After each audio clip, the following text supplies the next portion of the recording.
إنما يخشى الله من عباده العلماء. صدق الله مولانا العظيم وصدق رسوله النبي الأمي الكريم ونحن على ذلك من الشاهدين والشاكرين والحمد لله رب العالمين. قابل صد احترام علماء ملت اسلامیہ، عزیز طلباء، محترم بزرگوں، پیارے نوجوان ساتھیوں، آئیے ہم سب مل کر اپنے پیارے آقا مولا جناب احمد مصطفیٰ محمد مصطفیٰ صلی اللہ تعالیٰ علیہ وسلم کی بارگاہ بے کس پناہ میں حصول خیر و برکت کے لیے سب سے پہلے ہدیہ درود پاک پیش کر دیں. اللہم صلی علی سیدنا محمد والکرم وآلہ الکرام وابنہ الکریم مبارک وسلم صلاۃ و سلام علیک یا رسول اللہ یا نبی اللہ یا حبیب اللہ. سفر کی تکان رات بھر کا جگا ہوا اور پھر دن میں آرام نہیں. سننے والے سوتے ہیں لیکن مجھے اندیشہ ہے کہیں میں بولتے بولتے نہ سو جاؤں. یہ میرا حال ہے. نہیں معلوم کون حضرات تھے جو دعوت دینے کے لیے آئے. ویسے ہی میں آنکھ بند کر پڑا ہوا تھا، نہیں چاہتا تھا کہ میں آنکھ بھی کھولوں. طبیعت ہی ایسی تھی، بس انہوں نے مدرسہ غوثیہ کا نام لیا تو میں نے ہاں کہہ دیا. ہاں میں تقریر کروں گا، ورنہ میں چاہتا یہ تھا کہ میں آج خوب آرام کرتا رات میں. پھر کل سفر ہے، پھر پروگرام ہے. اللہ کی قدرت کو نہ کسی نے آج تک سمجھا ہے نہ کوئی سمجھے گا. اسی طریقے سے حضور صلی اللہ علیہ وسلم یا دیگر انبیاء کرام علیہم الصلوۃ والتسلیم کے معجزات کو نہ آج تک کسی کی عقل نے پایا ہے، نہ سمجھا ہے، نہ کبھی کوئی سمجھے گا. اگر اللہ کی قدرت کو انسان سمجھ لے تو پھر وہ قدرت نہ رہے، اور معجزے کو انسان اگر سمجھ لے تو معجزہ نہ رہے. معجزہ کہتے ہی ہے ایسے کام کو جو انسانی عقل کو عاجز کر دے. اور انسانی عقلیں کب عاجز ہوتی ہے؟ جب ان کی عقل سے بات اوپر ہوتی ہے تب وہ عاجز ہو جاتی ہے. مجبور کر دے انسانی عقل کو، اسے معجزہ کہتے ہیں. کیا تخلیقاً ایسا ہے کہ پتھر بولنے لگے، پتھر سننے لگے، پتھر سمجھنے لگے؟ عقلاً یہ سب محال ہے. اللہ تعالیٰ نے پتھر کو بے حس و حرکت پیدا کیا ہے، اس میں کسی بھی قسم کا کوئی احساس نہیں ہے. لیکن اگر اللہ کا نبی چاہے تو پتھر سنے بھی، پتھر سمجھے بھی، پتھر بولے. اب اگر اس کو کوئی عقل سے سمجھنے لگے کہ پتھر نے سنا کیسا، پتھر نے سمجھا کیسا، پتھر نے بولا کیسا، تو کیا یہ بات عقل میں آ سکے گی؟ عقل میں نہیں آ سکے گی. حضور صلی اللہ تعالی علیہ وسلم خاتم النبیین ہے،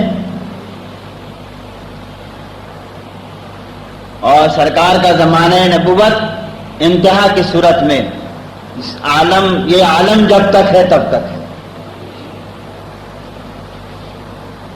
ابتدا تو سرکار کے زمانے نبوت کی عالم ارواح سے. وَإِذْ أَخَذَ اللَّهُ مِيثَاقَ النَّبِيِّينَ لَمَا آتَيْتُكُم مِّن كِتَابٍ وَحِكْمَةٍ ثُمَّ جَاءَكُمْ رَسُولٌ مُصَدِّقٌ لِّمَا مَعَكُمْ لَتُؤْمِنُنَّ بِهِ وَلَتَنصُرُنَّهُ قَالَ أَقْرَرْتُمْ وَأَخَذْتُمْ عَلَىٰ ذَٰلِكُمْ إِصْرِي قَالُوا أَقْرَرْنَا قَالَ فَاشْهَدُوا وَأَنَا مَعَكُم مِّنَ الشَّاهِدِينَ. اس زمانے سے ہے جبکہ اللہ تعالیٰ نے اجسام کی تخلیق نہیں فرمائی تھی، کسی انسان کو نہیں پیدا کیا تھا. عالم ارواح کی بات ہے، اور عالم ارواح میں اللہ تعالیٰ نے پیارے مصطفیٰ صلی اللہ علیہ وسلم کی رسالت کا اقرار انبیاء سے لیا تھا. تو سرکار کا زمانہ تو اس وقت سے ہے. سرکار خود ہی فرماتے ہیں کنتو انا نبی و کنتو نبی و آدم بین الماء والطین، کہ ہم تو اس وقت سے نبی ہیں کہ جب آدم علیہ السلام کا پتلا بنایا جا رہا تھا، وہ آب و گل میں تھے، مٹی اور پانی میں تھے، اس وقت سرکار نبی ہیں. اور یہ بھی اصول قدرت رہا ہے کہ نبی جب تک کہ موجود رہے ان کی نبوت کی حقانیت کو ظاہر اور باہر ثابت کرنے کے لیے اللہ تعالیٰ نے ان کے معجزات ان کو عطا فرمائے.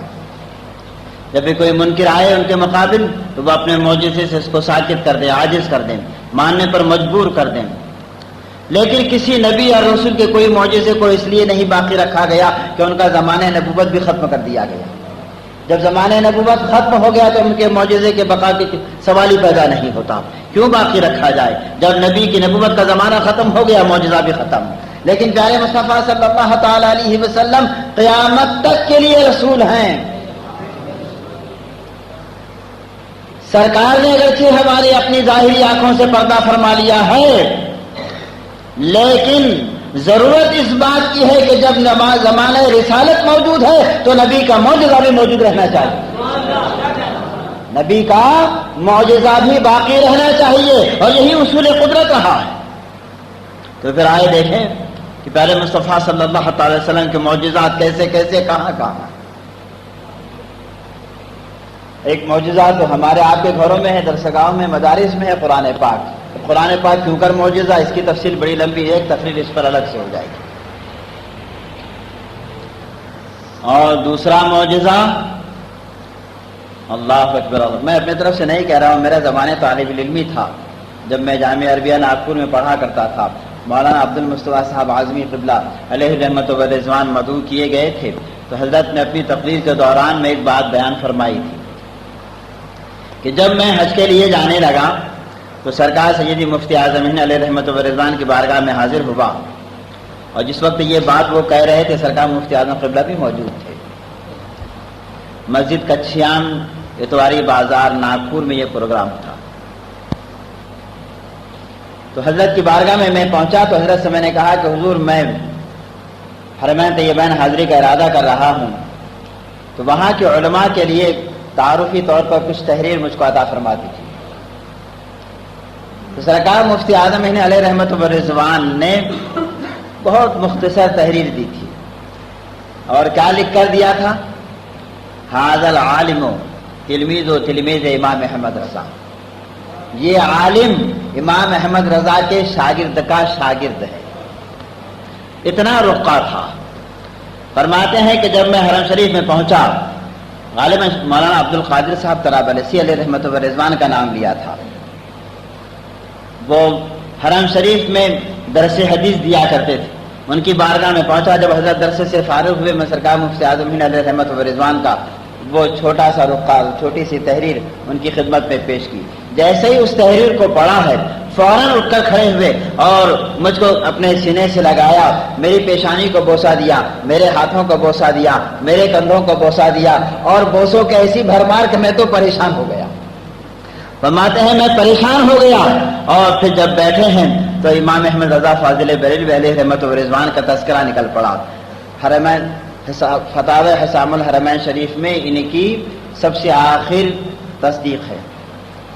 جو علماء حرمین طیبین نے اپنی تصدیقات لکھی ہیں تو سب سے آخری تصدیق ہے انہی کی، مولانا عبد القادر صاحب طرابلسی رحمۃ اللہ تعالی علیہ کی۔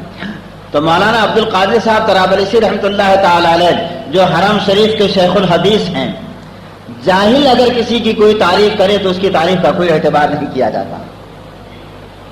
وہ جاہل ہے، نہ معلوم کیا کہہ رہا ہے کیا بک رہا ہے، آیا جو کچھ کہہ رہا ہے وہ حقیقت سے قریب ہے یا بعید ہے، سچ ہے یا جھوٹ ہے، جاہل کی کسی بات کا کوئی اعتبار نہیں کیا جائے گا۔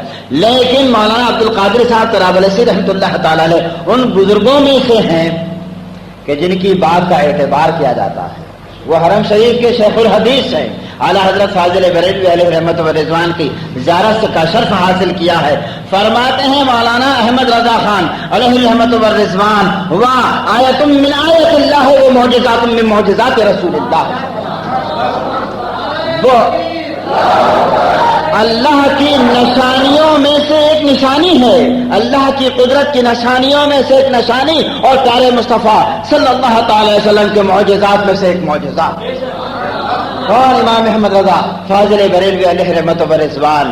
اب آئیے میں آپ کو بتاؤں کہ اعلیٰ حضرت فاضل بریلوی علیہ رحمت و رضوان کیسے اللہ کی قدرت کی نشانی ہے اور کیسے پیارے مصطفیٰ صلی اللہ تعالی وسلم کا معجزہ ہے۔ درود پاک پڑھ لیجیے، اللہم صلی علی سیدنا و شفیعنا مولانا محمد معدن الجود والکرم وآلہ الکرام وابنہ الکریم وبارک وسلم، صلاۃ و سلام علیک یا رسول اللہ یا نبی اللہ یا حبیب اللہ۔ اعلیٰ حضرت فاضل بریلوی علیہ رحمت و رضوان کی عمر شریف 8 سالہ ہے۔ کتنے سال کی عمر ہے؟ 8 سال کی عمر ہے۔ ہمارے یہاں 8 سال کی عمر میں ہمارے بچے قاعدہ بغدادی سے بھی ناواقف رہتے ہیں۔ ختم کرنے والے بچے شاذ و نادر جی. لیکن 8 سال کی عمر میں اعلیٰ حضرت فاضل بریلوی علیہ رحمت و رضوان نے ہدایت النحو جو عربی گرامر کی عربی میں کتاب ہے اس کی شرح عربی میں تحریر فرمائی. 8 سال کی عمر میں عربی زبان کا گرامر اور اس کی کتاب ہدایت النحو اور اس کی شرح عربی میں تحریر فرمائی ہے. یہ سب سے پہلی تصنیف اعلیٰ حضرت فاضل بریلوی علیہ رحمت و رضوان کی. اس سے بھی پہلے کا ایک واقعہ ہے اعلیٰ حضرت فاضل بریلوی علیہ رحمت و رضوان کی غالباً 6 سال سے بھی کم عمر ہے اور گلی میں کوئی سائل آئے, آپ دینے کے لیے باہر تشریف لائے تو وہ سائل کوئی اور سائل تھے, وہ مانگنے والے نہیں تھے, مانگنے کو ایک ذریعہ بنایا تھا در پر آنے کا. انہوں نے اعلیٰ حضرت فاضل بریلوی علیہ رحمت و رضوان سے عربی میں گفتگو فرمائی اور اعلیٰ حضرت فاضل بریلوی عربی ہی میں ان کے جوابات عطا فرمائے. یہ 6 سال سے کم عمری کا زمانہ ہے اعلیٰ حضرت فاضل بریلوی علیہ رحمت و رضوان کا. وہ ہندوستان کے رہنے والے, اردو ان کی مادری زبان. کہاں سے سیکھا ہے یہ سب؟ آیت من آیات اللہ و معجزات من معجزات رسول. اعلیٰ حضرت فاضل بریلوی علیہ رحمت و رضوان کو لوگ حافظ کہا کرتے تھے اور حالانکہ آپ حافظ نہیں تھے. سوالات میں, تحریر میں حافظ لکھ دیا کرتے تھے. اعلیٰ حضرت فاضل بریلوی علیہ رحمت و رضوان کا ایک مرتبہ احساس ہوا کہ میں حافظ نہیں ہوں اور لوگ مجھ کو حافظ لکھتے ہیں, خامخواہ کے لیے جھوٹ ہو جاتا ہے. ارادہ کیا کہ میں قرآن پاک کا حفظ کر لوں.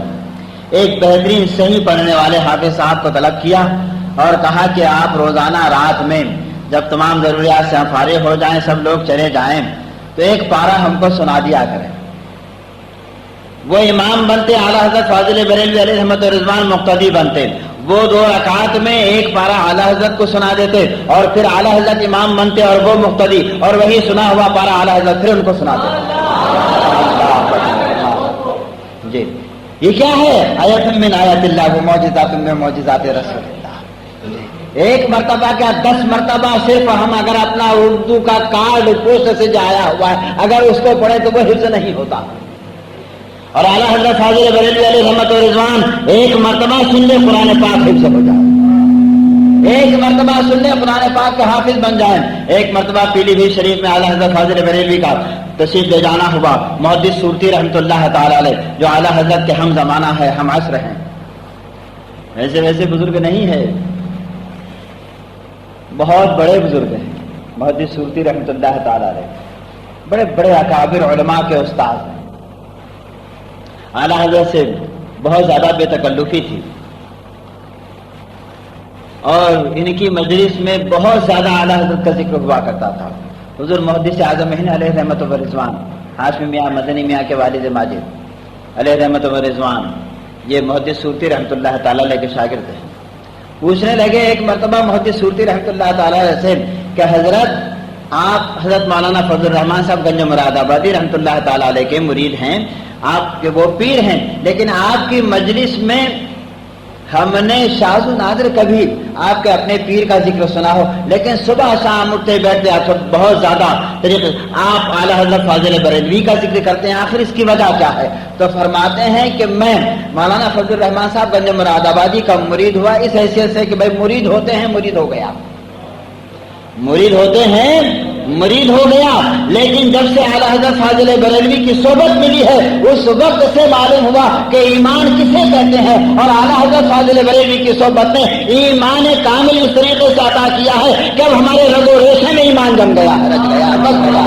اللہ اکبر, اللہ اکبر. تو جس نے اتنی بڑی نعمت عطا کی اس کا ذکر نہ کریں تو کس کا ذکر کریں؟ یہ محدث صورتی رحمۃ اللہ تعالی علیہ. اعلیٰ حضرت فاضل بریلوی کے کتب خانے میں دنیا بھر کی کتابیں تھیں, لیکن ایک کتاب جس کا نام میرے ذہن سے اتر گیا, حضرت کو معلوم ہوگا, ذہن میں ہوگی بات.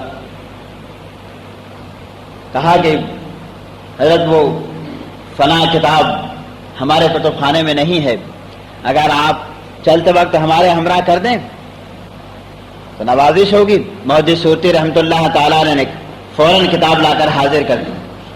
اتفاق کے اس دن اعلیٰ حضرت فاضل بریلوی علیہ رحمت و رضوان کی روانگی ملتوی ہو گئی کسی وجہ سے. رات میں وہ سینکڑوں صفحات پر پھیلی ہوئی ضخیم عربی کتاب اعلیٰ حضرت فاضل بریلوی علیہ رحمت و رضوان نے پوری مطالعہ کر لی.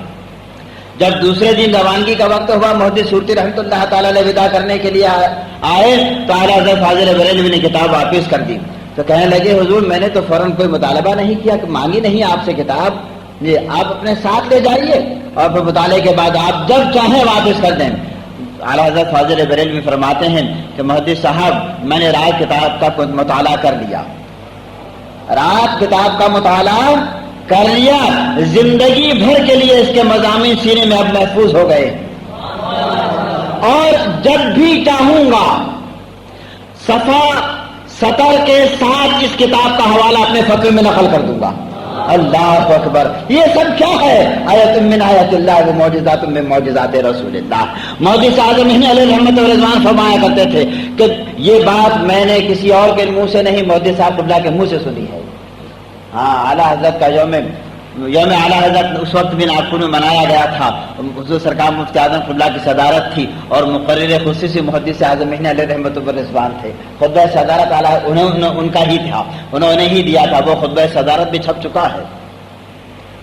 تو محدث اعظم علیہ رحمت و رضوان نے فرمایا تھا کہ 1400 برس میں اسلام پر لکھی ہوئی تمام کتابوں کا اگر کوئی حافظ ہے تو امام احمد رضا فاضل بریلوی. ایک دو کتاب کے حافظ نہیں ہے. محدث اعظم علیہ رحمت و رضوان کا کہنا ہے، جو ان کے صحبت یافتہ ہے، جو ان کے تربیت یافتہ ہے، ان سے فیض پائے ہوئے ہیں، وہ کہہ رہے ہیں کہ 1400 برس میں اسلام پر لکھی ہوئی کتابوں کا اگر کوئی حافظ ہے تو امام احمد رضا فاضل بریلوی ہے. چلتا پھرتا کتب خانہ ہے. اللہ، یہ سب کیا ہے؟ آیت من آیات اللہ و معجزات من معجزات رسول اللہ ہے. اللہ کی قدرت کی نشانی ہے اور پیارے مصطفیٰ صلی اللہ علیہ وسلم کا معجزہ ہے. محدث اعظم علیہ رحمت و رضوان فرماتے ہیں کہ میں چونکہ حساب کتاب میں نے اسکول میں پڑھا لکھا تھا تو اکثر و بیشتر اعلیٰ حضرت کی خدمت میں جب قارئ افتاء یہ سیکھتے تھے، فتویٰ نویسی کا کام سیکھتے تھے، تو میراث کے مسائل جو ہوا کرتے تھے وہ میرے ہی سپرد کیے جاتے تھے. ایک سوال آیا 15 پشتوں کا. کتنی پشتوں کا؟ 15 پشتوں کا. 15 پشت پہلے ایک موری سے اعلیٰ کا انتقال ہوا، اس نے اپنے اتنے ورثہ چھوڑے، پھر ان میں سے ہر ایک نے اتنے ورثہ چھوڑے، بیٹے اتنے، بیٹیاں اتنی، پھر ہر ایک وارث نے اتنے ورثہ چھوڑے، بیٹے اتنے، بیٹیاں اتنی، سینکڑوں نام. ایک پشت کی بات نہیں ہے، 15 پشت کی بات ہے. اعلیٰ حضرت فاضل بریلوی نے وہ فتویٰ میرے سپرد کیا، وہ سوال میرے سپرد کیا اور کہا کہ اس کا جواب لکھ کر لاؤ. 3 شب و روز کی مسلسل محنت کے بعد میں جواب تیار کر کیونکہ تمام جتنے بھی لوگ کہاں وہاں قارئ افتاء سیکھتے تھے، سیکھنے والے کیسے تھے؟ اللہ اکبر اللہ اکبر. بعد کے وہ سب بڑے صدر الشریعہ جی ملک العلماء، ایسے بزرگ، صدر اللہ فاضل محدث اعظم ہند مولانا سید احمد صاحب کچھوچوی علیہ رحمت و رضوان، ایسے بزرگ. تو عصر کی نماز کے بعد میں وہ سوال جواب لے کر اعلیٰ حضرت کی خدمت میں حاضر ہوا. اب میں سوال پڑھ رہا ہوں، اعلیٰ حضرت کی انگلیاں حرکت میں، اور جب میں پورے 15 پشت کے نسب نامے کو پڑھ چکا تو اعلیٰ حضرت فرماتے ہیں فلاں کو اتنا، جو میں کہہ رہا ہوں اس کا جواب آپ اپنے جواب سے ملاتے رہیے. فلاں کو اتنا، فلاں کو اتنا، بیٹے کو اتنا، بیٹی کو اتنا، فلاں کے بیٹے کو اتنا، فلاں کی بیٹی کو. یا اللہ، فرماتے ہیں کہ 15 پشتوں کے تمام افراد کا حصہ اعلیٰ حضرت فاضل بریلوی نے میں بتا دیا. اب میں حیرت میں نے اس حصہ چارپائی پر رکھ دیا، ہاتھ جوڑ کر کھڑا ہو گیا، سرکار اس علم سے کوئی حصہ عطا فرما دیجیے. یہ کیا ہے کہ میں 3 دن کی لگاتار محنت کے بعد اگر کوئی مجھ سے صرف زندوں کے نام پوچھے تو میں بغیر سوال دیکھے نہیں بتا سکوں. اور آپ کا یہ عالم ہے کہ زندے مردے سب کے حصوں کے ساتھ نام بتا رہے ہیں، ناموں کے ساتھ حصے بتا رہے ہیں. یہ کون سا علم ہے؟ تو اعلیٰ حضرت فاضل بریلوی فرماتے ہیں کہ میاں میرے پاس کیا ہے، سب کچھ تمہارے ہی دادا سرکار غوث پاک کی عطا ہے، ان کا کرم ہے، میں تو کچھ بھی نہیں رکھتا. اللہ اکبر اللہ. محدث اعظم علیہ رحمت و رضوان فرماتے ہیں کہ میرے لیے اعلیٰ حضرت کا یہ فرمانا ایک تعزیہ سے کم نہ تھا کہ لوٹنے والے لوٹ کر خزانے والے بن گئے. یہ محدث اعظم ہند کے الفاظ ہیں. لوٹنے والے لوٹ کر خزانے والے بن گئے اور میں پدرم سلطان بوت کے نشاہی میں پڑا رہا. ایک طرف تو یہ بات ہے اور دوسری طرف محدث اعظم ہند علیہ رحمت رضوان یہ بھی فرماتے ہیں کہ جو بڑے ہوتے ہیں ان کا انکسار کا عالم کیا ہوتا ہے کہ سب کچھ رکھتے ہوئے کیا فرما رہے ہیں, میرے پاس کچھ بھی نہیں ہے, میرے پاس کچھ بھی نہیں ہے. تو یہ سب کیا ہے؟ آیت من آیات اللہ و معجزات من معجزات رسول اللہ ہے, اللہ کی قدرت کی نشانی ہے. اور حضور صلی اللہ علیہ وسلم کے معجزات میں سے ایک معجزہ ہے اعلیٰ حضرت فاضل بریلوی علیہ رحمت و رضوان کی 13 سال 10 مہینے کی عمر میں تمام علوم سے فارغ ہو گئے. 13 سال 10 مہینے کی عمر ہے, تمام علوم سے فارغ ہوئے اور اسی وقت ایک فتویٰ آیا تھا رضاعت کے متعلق. اعلیٰ حضرت فاضل بریلوی نے اس کا صحیح جواب تحریر فرمایا تو والد ماجد نے قاری افتاء بھی اسی دن جس دن دستار بندی ہوئی تھی سپرد فرما دیا. 13 سال 10 مہینے کی عمر میں تمام علوم سے فارغ ہوئے اور منصب افتاء پر فائز ہوئے. اس وقت سے لے کر بقیہ زندگی اعلیٰ حضرت کل 65 برس اس دنیا میں جیے ہیں. کتنے برس؟ 65 برس.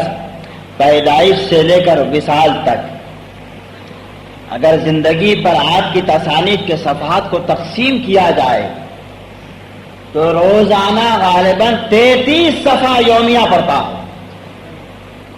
تحریر روزانہ 33 صفحہ اور تحریریں وہ تحریریں اللہ اکبر کہ ایسے ایسے علوم کہ آج جن کے نام سے بھی کان واقف نہیں.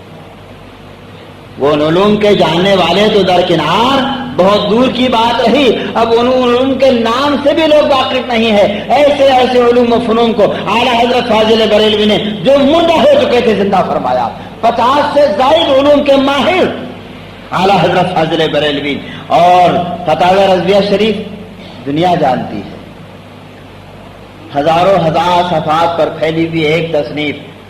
وہی ایک تصنیف, میں اپنے طرف سے یہ بات نہیں کہہ رہا ہوں, ایک غیر قانون داں ہے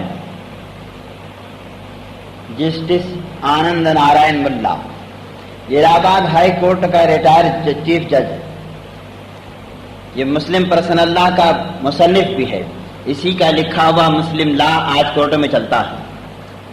اس کا یہ اقرار ہے کہ فقہ حنفی پر اگر تحقیقی کام ہوا ہے ہندوستان میں تو یا تو فتاوی عالمگیری میں ہے یا فتاوی رضویہ میں. فتاوی عالمگیری کسی ایک عالم کی تصنیف ہے نہیں, کسی ایک عالم کی تصنیف نہیں ہے. حضرت عالمگیر رحمۃ اللہ تعالی علیہ نے اپنے حدود سلطنت میں چونکہ تقاضات کے معاملوں کے اندر ایک ہی قسم کے نوعیت کے مسئلے ہوتے, مقدمے ہوتے اور الگ الگ جگہوں کے قاضیوں کے فیصلے الگ الگ ہو جاتے. مقدمے کی نوعیت ایک ہوتی لیکن فیصلے جدا جدا ہوتے. تو علماء کے فیصلوں میں اس قسم کا جو ٹکراؤ آتا تھا, اس ٹکراؤ کو دور کرنے کے لیے ہر فن کے ماہر علماء کا ایک بورڈ بنا دیا تھا. غالباً 150 کے قریب اس میں علماء تھے. اس بورڈ میں کتنے علماء تھے؟ 150 کے قریب علماء, ہر ایک فن کے ماہر علماء تھے. اور وہ علماء اس کے صدر تھے حضرت ملا نظام الدین صاحب برہان پوری رحمۃ اللہ تعالی علیہ. وہ علماء ایک ایک مسئلے پر بحث کرتے اور جب مسئلہ نکھر جاتا, صاف ہو جاتا, تب کہیں وہ کتاب میں نقل کیا جاتا, تحریر کر دیا جاتا. اس طریقے سے فتاوی عالمگیری کی ترتیب ہوئی ہے. 150 علماء کی برسوں برس کی محنتوں اور مباحثوں کا نچوڑ ہے فتاوی عالمگیری. ایک طرف وہ ہیں اور ایک طرف فتاوی رضویہ ہے. کون ہے؟ تنہا امام احمد رضا فاضل بریلوی ہے. 150 علماء اس وقت کے, آج سے 400-300 برس پہلے کے 150 علماء کا ایک بورڈ ایک طرف ہے جو تحقیقی کام برس انجام دے کر فتاوی عالمگیری کو مرتب کر رہا ہے, اور دوسری جانب کہاں امام احمد رضا فاضل بریلوی علیہ رحمت و رضوان ہے کہ انہوں نے ایسی تحقیق فرمائی کہ اپنے نہیں غیر اقرار کرنے پر مجبور ہو گئے ہیں کہ اگر تحقیقی کام فقہ حنفی پر اگر ہوا ہے تو یا تو فتاوی عالمگیری میں ہوا ہے یا فتاوی رضویہ شریف کے اندر ہوا ہے. اللہ اکبر, اللہ اکبر. اور پھر جو نئے نئے آئے ہوئے مسائل, یہ سب اللہ کی قدرت ہے. اللہ جس سے چاہے جیسا کام لے. نہیں, نوٹ کا مسئلہ آیا, پہلی جنگ عظیم ہوئی تھی نا 1916 سے 20 تک کا غالباً اس کا زمانہ ہے، 14 سے، تو اس کے پہلے تک چاندی کے سکے چلا کرتے تھے، لیکن اس جنگ کے اثرات بد کا نتیجہ یہ نکلا کہ چاندی کے سکوں کا چلن بند ہوا اور کاغذ کا نوٹ چلنے لگا۔ تو اس کاغذ کے نوٹ کے بارے کے اندر سوال پوچھے گئے، ہر طرف سے سوالات آئے، لیکن علماء حیران اور پریشان ہے کہ اس کو سمن کیسے قرار دیں، اس نوٹ کو سکہ کیسے تسلیم کریں۔ مفتی اعظم احناف مکہ مکرمہ کی خدمت میں بھی سوال پہنچا، انہوں نے بھی عذر ظاہر کر دیا، لیکن جب اعلیٰ حضرت فاضل بریلوی علیہ رحمت و رضوان وہاں تشریف لے حاضر ہوئے حرمین طیبین میں، وہاں کے علماء نے اعلیٰ حضرت کی طرف رجوع کیا اور ایک سوال نامہ کاغذ کے نوٹ کے بارے میں اعلیٰ حضرت فاضل بریلوی کی خدمت میں پیش کیا گیا۔ اعلیٰ حضرت فاضل بریلوی سفر میں ہیں، کتب خانے میں نہیں بیٹھے ہیں، دارالافتاء میں نہیں بیٹھے ہیں، سفر میں ہیں، اعلیٰ حضرت سفر ہیں، اور اسی وقت قلم برداشتہ آپ نے ایک کتاب تحریر فرمائی، کفل الفقیہ الفاہم فی احکام قرطاس الدراہم، اور نوٹ کے جواز کا فتویٰ عطا فرما۔ دنیا پر یہ احسان ہے اعلیٰ حضرت فاضل بریلوی کا۔ اگر اعلیٰ حضرت فاضل بریلوی فقہ کی روشنی میں، ہمارے اسلاف کی تحریرات کی روشنی کے اندر اگر نوٹ کو جائز نہ قرار دیتے تو آج کیا عالم ہوتا، ہمارے لین دین اور ہماری کاروباری مصیبتوں کا کیا حال ہوتا۔ یہ اعلیٰ حضرت فاضل بریلوی کا پوری دنیا پر احسان ہے کہ آپ نے نوٹ کے چلن کو جائز قرار دیا ہے، اور ایسا ہی نہیں، اپنے طرف سے نہیں، فتح القدیر کا حوالہ دیا ہے، فتح القدیر کا حوالہ دیا ہے۔ جب یہ فتویٰ بعد کے مفتی اعظم احناف کی نظروں سے گزرا اور جب فتح القدیر کے حوالے پر نظر گزری ان کی، تو پھڑک اٹھے اور کہنے لگے اینا جمال بن عبداللہ من هذا النص الصریح، کہ کہاں غافل رہ گئے جمال بن عبداللہ ایسی نص صریح سے، کیا ان کو یہ جزیہ نظر نہیں آیا؟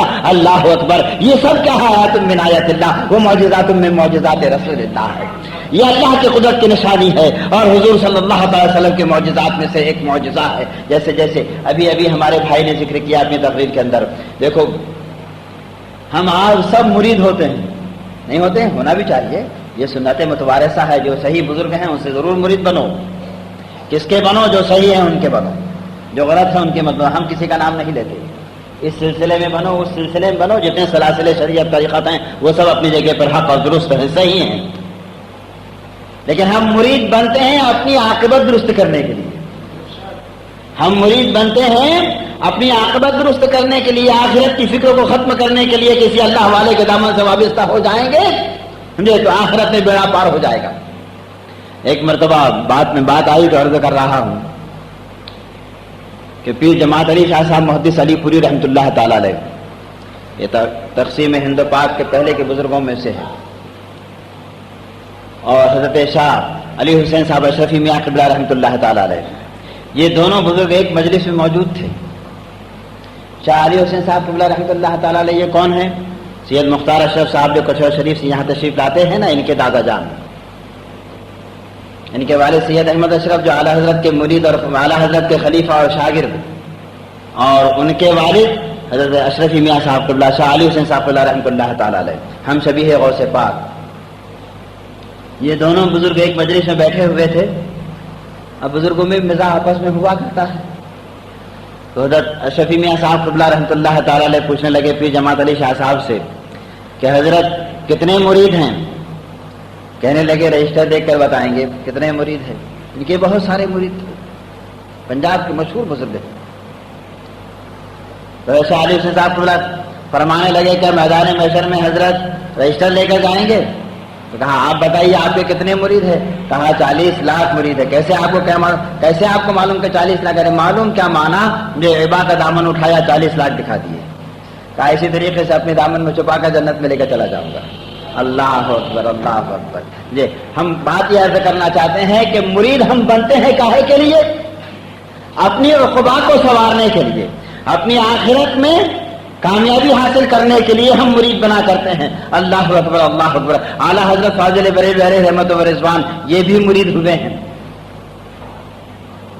جب مرید ہو کر ہوا یہ تھا، اکثر و بیشتر یہ عالم تھا کہ حضرت شاہ علیہ رسول مارہ ربی رحمۃ اللہ تعالی علیہ جب خانقاہ سے باہر تشریف لاتے تو باہر بیٹھے ہوئے فقراء اللہ اللہ کا نعرہ بلند کرتے. اعلیٰ حضرت فاضل بریلوی جب مرید ہوئے ہیں شاہ علیہ رسول مارہ ربی رحمۃ اللہ تعالی علیہ کے،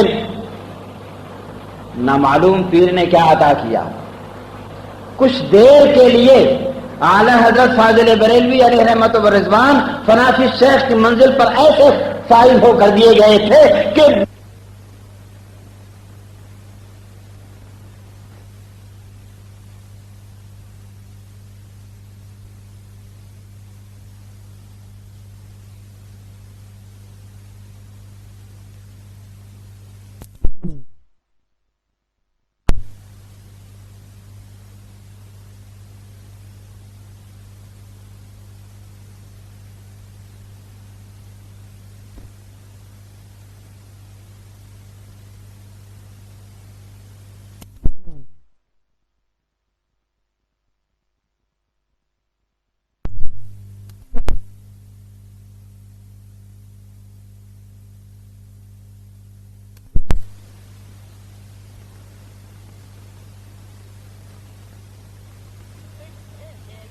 اللہ اکبر اللہ اکبر.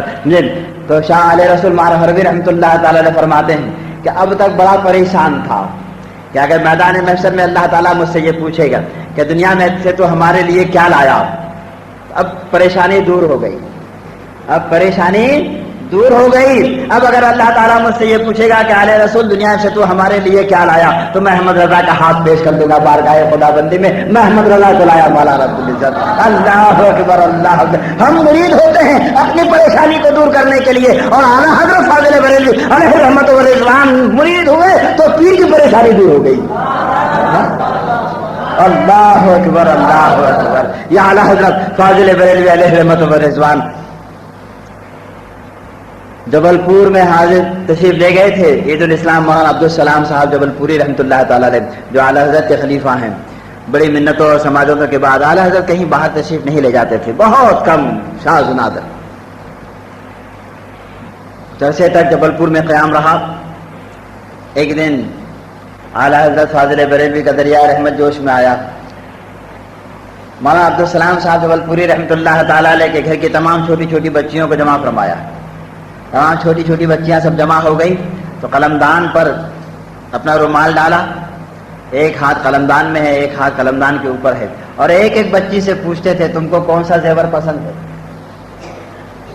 تم کو کون سا زیور پسند ہے. وہ چاندی کا زیور بتائے یا سونے کا زیور بتائے، بس قلمدان سے ہاتھ نکالا اور اس کو وہ زیور دیا. گھر کی تمام بچیوں کو زیورات تقسیم فرمائے، اور جب رومال اٹھایا تو وہی دوات اور قلم ہے، کچھ بھی نہیں ہے. اللہ اکبر اللہ اکبر. اعلیٰ حضرت فاضل بریلوی علیہ رحمت و رضوان اپنے وقت کے بہت بڑے ولی، بلکہ میں تو یہ عرض کروں گا جیسا کہ شاہ مجدد الفسانی رحمۃ اللہ تعالیٰ نے بھی اس چیز کو تحریر فرمایا ہے کہ جو مجدد وقت ہوتا ہے اس کی بارگاہ میں اس وقت کے تمام اولیاء رجوع لاتے ہیں. اگرچہ وہ غوث وقت بھی ہو اس وقت کا تو وہ بھی رجوع لائے گا مجدد اعظم کی خدمت میں. جو مجدد وقت ہوگا اس کی بارگاہ کے اندر حضرت شاہ علی حسین صاحب اللہ رحمۃ اللہ تعالی علیہ کو لوگ جو بھی عقیدت میں کہتے ہوں اور جو بھی ان کا منصب اور مقام ہو، بہر صورت ان کی بزرگی میں ہمیں کوئی کلام نہیں ہے. وہ بزرگ ہیں، ہم سبھی ہیں، غوث اعظم رضی اللہ تعالیٰ عنہ ہیں. آج جو ماحول بگڑ رہا ہے، سنیت خانوں میں بٹ رہی ہے. خانے کون سے؟ پیری مریدی کے خانے، پیری مریدی کے خانوں میں سنیت بٹ رہی ہے. یہ بہت بڑا المیہ ہے. آج ایک سلسلے والا دوسرے سلسلے والے کو سلام کرنے کا روادار نہیں رہ رہا. کتنا بڑا افسوس کا مقام ہے، کتنے بڑے رنج اور دکھ کی بات ہے.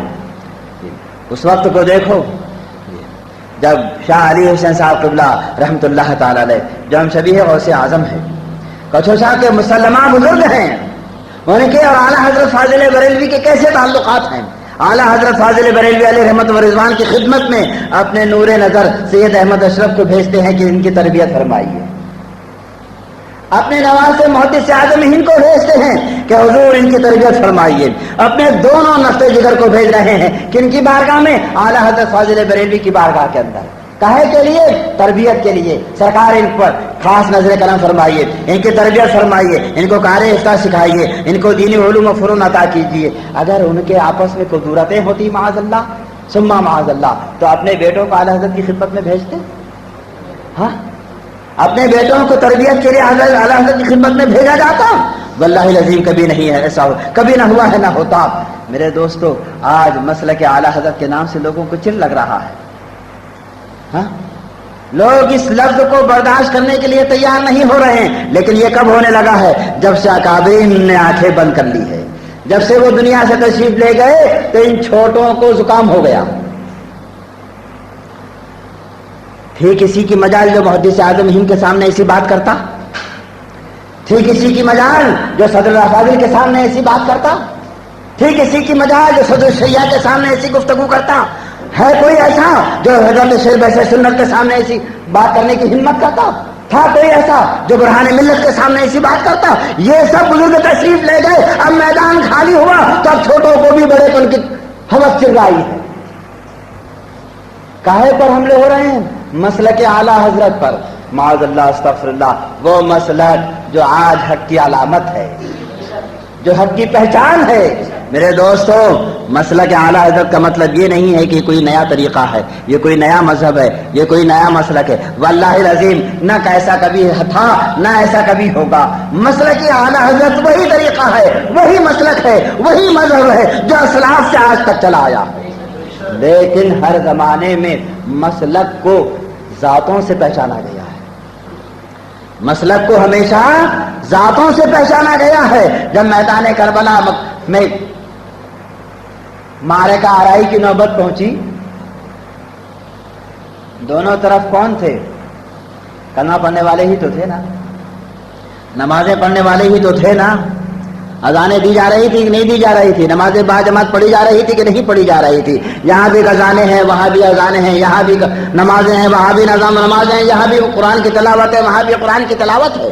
یہاں کس ذات سے آپ مسلک کو پہچانو گے کہ کون سا گروہ حق پر ہے؟ نمازوں سے پہچانو گے تو نہیں، نمازوں سے پہچان نہیں ہوگی۔ تلاوت سے پہچانو گے نہیں، تلاوت سے یہاں پہچان نہیں ہوگی۔ اذان سے پہچانو گے نہیں، اذان سے یہاں پہچان نہیں ہوگی۔ یہاں پہچانا جائے گا تو ذات سے پہچانا جائے گا۔ کدھر ہے امام علی مقام؟ جدھر ہے امام علی مقام حق ادھر ہے۔ کس سے پہچانا آپ نے حق کو؟ ذات سے پہچانا آپ نے حق کو۔ تو امام علی مقام رضی اللہ تعالیٰ عنہ کی ذات اس وقت حق کی پہچان، حق کا علم تھا، حق کا نشان تھا۔ مذہب تو اپنی جگہ پر ہے، لیکن مذہب حقہ کی پہچان امام حسین رضی اللہ تعالیٰ عنہ کی ذات گرامی تھی۔ اس کے بعد جب معمونی فتنہ اٹھا، معتزلیوں نے خلق قرآن کا فتنہ جگایا، حکومت میں کے دباؤ میں آ کر بہت سارے علماء حکومت کے ہمنوا بن گئے۔ سب کی بولی قرآن و حدیث کی ایک تھی، نمازوں میں کوئی اختلاف نہیں تھا، نمازوں میں کوئی اختلاف تھا، کلمے میں کوئی اختلاف تھا، کوئی اختلاف نہیں تھا۔ جو ایک عقیدے کی بات تھی اور اس میں اختلاف تھا، تو وہاں حق کو کس سے پہچانا گیا؟ نماز سے پہچانا گیا؟ قرآن حدیث سے پہچانا گیا؟ نہیں، ذات سے پہچانا گیا۔ کدھر ہے امام احمد ابن حنبل؟ جدھر ہے امام احمد ابن حنبل حق ادھر ہے۔ امام احمد ابن حنبل اس زمانے کے اندر حق کی علامت تھے، حق کی نشانی تھے، ان کی ذات سے حق کو پہچانا گیا۔ ہندوستان کے اندر جب اکبری فتنہ اٹھا، دین الہی کے نام سے اس نے ایک نیا مذہب نکالا تھا نا اکبر نے، ایک نیا مذہب۔ جی، اس وقت کون تھے جو حق کی علامت بنے؟ حضرت مجدد الفسانی رحمۃ اللہ تعالیٰ علیہ تھے۔ حضرت مجدد الفسانی رضی اللہ تعالیٰ عنہ کے ذات سے حق کو پہچانا گیا۔ جدھر مجدد الفسانی ہے وہی مذہب حق ہے، وہی مسلک حق ہے۔ اور جب ہندوستان کے اندر وہابیت آئی، اسماعیل دہلوی نے تقویۃ الایمان لکھی دہلی کی جامع مسجد میں، کس نے مناظرہ کر کر اسماعیل دہلوی کو لاجواب کیا تھا؟ علامہ فضل حق خرابادی رحمۃ اللہ تعالیٰ نے مناظرہ کر کر اس کو لاجواب کیا تھا، اس کو ساکت کیا تھا۔ اس وقت حق کو کس کے ذریعے سے پہچانا گیا؟ علامہ فضل حق خرابادی رحمۃ اللہ تعالیٰ علیہ کے ذریعے سے پہچانا گیا۔ کبھی حق کی پہچان امام حسین کے ذریعے سے ہوئی، مذہب وہی رہا، مذہب بدلا نہیں بدلا۔ کبھی حق کی پہچان امام احمد ابن حنبل کے ذریعے سے ہوئی ہے تو مذہب بدلا، مسلک بدلا نہیں، مذہب نہیں بدلا، مسلک نہیں بدلا۔ کبھی حق کی پہچان علامہ فضل حق خیرآبادی سے ہوئی، مجدد الفسانی سے ہوئی، اور جب پھر وہابیت نے چولا بدلا، دیوبندیت کے روپ میں آئی. ہاں اعلیٰ حضرت فاضل بریلوی نے کسی ایک بد مذہب کا مقابلہ نہیں کیا ہے. اگلے اسلاف کے زمانے میں ایک ایک گمراہی کا مقابلہ ہوا، لیکن اعلیٰ حضرت کا زمانہ فتنوں کا زمانہ. چکڑالوی وہ حملہ آور ہیں، نیچری وہ حملہ آور ہیں، غیر مقلد وہ حملہ آور ہیں، بنانے تقلید وہابیت وہ حملہ آور ہے.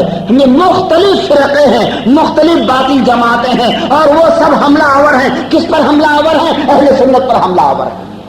کہاں وہ حملے کر رہے ہیں؟ اہل سنت پر حملے کر رہے ہیں. کہاں سے وہ افرادی قوت حاصل کر رہے ہیں؟ اہل سنت سے حاصل کر رہے ہیں. اور تنہا امام احمد رضا فاضل بریلوی ہے کہ وہ ہر فتنے کا جواب دے رہے ہیں، ہر فتنے کا رد فرما رہے ہیں. تو ایسے عالم میں کہ ہر چار جانب سے جب حق پر باطل کی الغار ہو، اور امام احمد رضا فاضل بریلوی جب حق کے لیے سینہ سفر ہو جائے، تو اس وقت میں حق کو کس سے پہچانا جائے گا؟ امام احمد رضا فاضل بریلوی کی ذات سے پہچانا.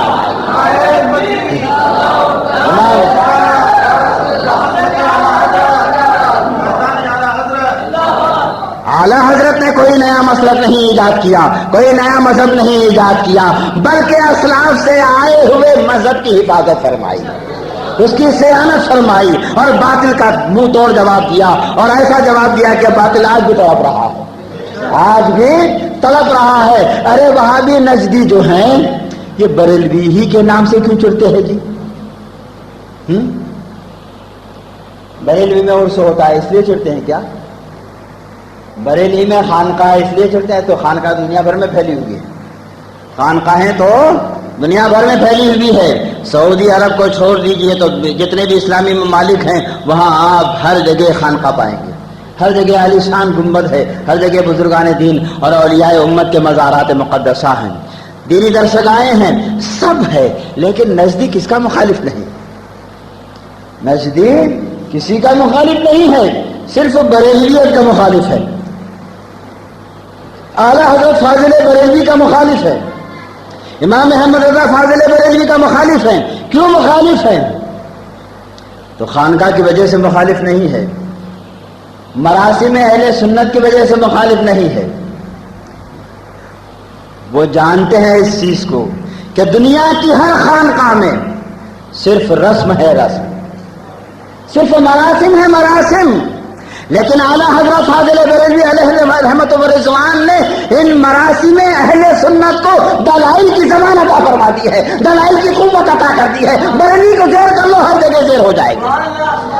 بریلی کا اس لیے وہ مخالف بنا ہوا ہے کہ اعلیٰ حضرت فاضل بریلوی نے اپنی خود آزاد علمی صلاحیتوں سے قرآن اور حدیث اور اسلاف کے اقوال سے جتنے مراسم اہل سنت، جائز مراسم اہل سنت تھے، ان سب کو ویسا مدلل فرما دیا ہے کہ نزدیت آج بھی لاجواب ہے. اور اس لیے وہ بریلوی کے مخالف ہیں. ورنہ عرس کے مخالف ہوتے تو سید احمد بدوی رحمۃ اللہ تعالی علیہ، جن کا آستانہ مصر میں ہے، حج کے بعد دنیا میں سب سے بڑا میلہ وہاں لگتا ہے. حج کے بعد دنیا کا سب سے بڑا میلہ سید احمد بدوی رحمۃ اللہ تعالی علیہ کے آستانے پر. سنا ہے کہ لگ بھگ 15-20 لاکھ لوگ عرس میں شرکت کرتے ہیں. یہ عالم ہوتا ہے وہاں عرس کا. تو اگر وہ عرس کے مخالف ہوتے تو وہاں کی مخالفت کرتے، لیکن وہ نہیں، وہ اس کی ان کو ضرورت نہیں ہے. ان کو تو فکر لاحق ہے. کس کی لاحق ہے فکر؟ کہ امام احمد رضا فاضل بریلوی نے ہر جائز رسم کو دلائل سے مضبوط کر دیا ہے. اور اس کا اگر توڑ ہو جائے، اس کو اگر زیر کر لیا جائے تو باقی تو سب رسمیں ہی مٹانا کوئی بڑی بات نہیں ہے. آج نظریت اور وہابیت اور غیر مقلدیت صرف اور صرف اعلیٰ حضرت فاضل بریلوی کی ذات کے دشمن ہے. کیوں دشمن ہے؟ کہ حق اعلیٰ حضرت فاضل بریلوی کے نام سے پہچانا جاتا ہے. اور ہم تو یہ کہیں گے میرے بھائی کہ یہ بھی اللہ کا فضل ہے. ہر طرف سنیت ہے. نزدیت کو چھوڑ دیجیے، آپ افغانستان میں چلے جائیے، وہاں بھی آپ کو سنیت ملے گی جی. تمام مراسم اہل سنت ملیں گے. شام عراق میں چلے جائیے، وہاں بھی تمام مراسم اہل سنت آپ کو ملیں گے. فلسطین اور مصر میں چلے جائیے، سوڈان اور لیبیا، الجزائر، مراکش میں چلے جائیے، ہر طرف آپ کو مراسم اہل سنت ملیں گے. اعلیٰ حضرت فاضل بریلوی علیہ رحمت و رضوان پر یہ بھی اللہ کا کرم ہے. انہوں نے اولیاء کی دشمنی میں انہوں نجدیوں نے اولیاء اللہ کے مزارات پر حاضری کو بدعت قرار دیا؟ ان سے استمداد کو شرک قرار دیا؟ نہیں قرار دیا۔ حضور صلی اللہ تعالی وسلم کے روضہ انور کی حاضری کے قصداً روضہ انور کی حاضری کو بھی انہوں نے حرام قرار دیا ہے، معاذ اللہ استغفر اللہ۔ لیکن اعلیٰ حضرت فاضل بریلوی علیہ رحمت و رضوان پر ان تمام اللہ والوں کی نظر عنایت ہے۔ جہاں بھی کوئی سنی اگر محبوب الہی کی بارگاہ میں پہنچا تو غیروں نے دیکھا تو کیا کہا؟ بریلوی ہے۔ اجمیر مقدس میں دیکھا تو کیا کہا؟ بریلوی ہے۔ بغداد میں دیکھا تو کیا کہا؟ بریلوی ہے۔ اور مدینہ طیبہ میں اگر مصطفیٰ جان رحمت پہ لاکھوں سلام پڑھتے دیکھا تو وہاں بھی کہا بریلوی ہے۔ ارے حق تو مدینہ منورہ سے پہچانا جانا چاہیے نا، بغداد مقدس سے پہچانا جانا چاہیے نا، اجمیر معلیٰ سے پہچانا جانا چاہیے نا، دہلی شریف سے پہچانا جانا چاہیے نا، لیکن یہ ہر جگہ بریلوی سے ہی کیوں پہچانا جا رہا ہے؟ یہ اس لیے پہچانا جا رہا ہے کہ ان تمام اللہ والوں نے اپنے طرف سے اعلیٰ حضرت فاضل بریلوی کو یہ اعزاز بخشا ہے، اے امام احمد رضا تم نے ہماری عزت اور ناموس کی حفاظت کی ہے، اب ہمارے طرف سے تم کو یہ اعزاز دیا جاتا ہے کہ تمہارا ماننے والا جہاں بھی جائے گا ہمارے نہیں تمہارے نام سے پہچانا جائے گا، تمہارے نام سے جانا جائے گا۔ تو آج تو اعلیٰ حضرت فاضل بریلوی کی ذات حق کے لیے کسوٹی بنی ہوئی ہے، علامت بنی ہوئی ہے، پہچان بنی ہوئی ہے، جو اعلیٰ حضرت کا ہے وہ حق کا ہے۔ ہماری طرف سے نہیں کہہ رہے ہیں، علماء حرمین طیبین کا بھی یہی کہنا ہے کہ ہم ہندوستان سے آئے ہوئے لوگوں سے پوچھتے ہیں امام احمد رضا کے بارے میں، اگر امام احمد رضا کے بارے میں ہندوستان سے یا پاکستان سے آئے ہوئے آدمی نے یہ کہا کہ نہیں وہ بہت بڑے بزرگ ہیں، وہ ہمارے پیشوا ہیں، تو ہم سمجھ لیتے ہیں کہ یہ اہل سنت سے ہے، یہ اہل سنت سے ہے۔ اور جہاں امام احمد رضا کا نام سن کر اس نے اپنا جغرافیہ چہرے کا بدلا، ٹیڑھا موڑا منہ کیا، تو ہم سمجھ لیتے ہیں کہ اہل بدعت سے ہے، اہل بدعت سے ہے۔ آج پورے عالم اسلام میں اعلیٰ حضرت کی ذات نشان حق بنی ہوئی ہے، نشان حق بنی ہوئی، علامت حق بنی ہوئی، حق کی پہچان بنی ہوئی ہے۔ جو اعلیٰ حضرت کے نام سے چڑھے سمجھ لینا کہ حق سے چڑھ رہا ہے، وہ حق سے چڑھ رہا ہے۔ کتنی افسوس کی بات ہے کہ اپنے بزرگوں کا تعارف کرانے کے لیے تو اعلیٰ حضرت کے نام کو استعمال کیا جاتا ہے، اعلیٰ حضرت کے نام کو